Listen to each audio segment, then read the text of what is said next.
Hey everybody, this is GGB. At 7:30, we got number 3 Texas, who's 3-0, traveling to Baylor, who's 1-2.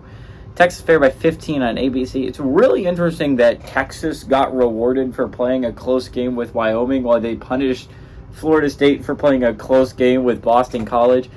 Personally, I think Boston College is a little bit of it should have still been 1 Georgia, 2 Michigan, 3 Florida State, 4 Texas, but maybe that's just me. Quinn Ewers has gone 54-89 through 3 games, went for 740 yards, 8 touchdowns, 0 interceptions. Jonathan Brooks had 47 carries for 273 yards and a touchdown. And Xavier Worthy has 16 catches for 221 yards and 2 touchdowns. Sawyer Robinson for Baylor has gone 28-62, thrown for 444 yards, 1 touchdown to 3 interceptions. Dominic Richardson's had 30 carries for 156 yards, and Katron Jackson Jr.'s had 10 catches for 168 yards. Texas has gone 80-28 against Baylor all time. Last game went to Texas. Home field has won every game since 2017. So every game since 2017, whoever's on the home field has won the football game. It's at Baylor this year. So, interesting thing there. Do I think Baylor is going to win this football game? Probably not, but they gave Utah a game. I think a lot of this determines if they have any chance of pulling off the upset. Is Blake Shapen playing? Because they could use him, right?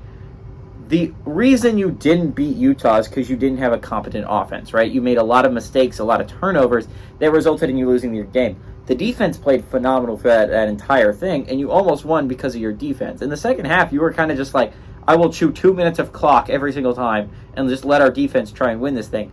It didn't exactly work. It almost did, but it didn't exactly work.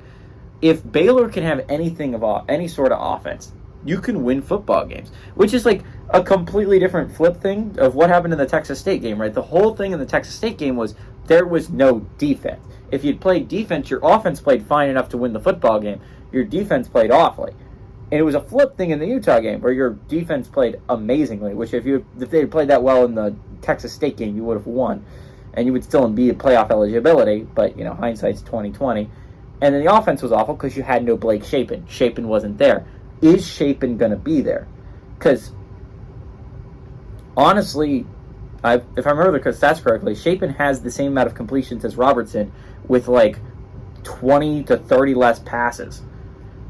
It's insane. Shapen is a solid QB for the Baylor Bears. Sawyer Robinson's not. They need a solid quarterback. If Shapen plays, they have a shot in this game, and I think I'll go with Baylor to cover, honestly. I don't think regardless. I think the defense could give Texas some problems. I'd like Texas to win regardless, and I like Baylor to cover regardless, but I think it's a lot closer of a game if Shapen's playing quarterback.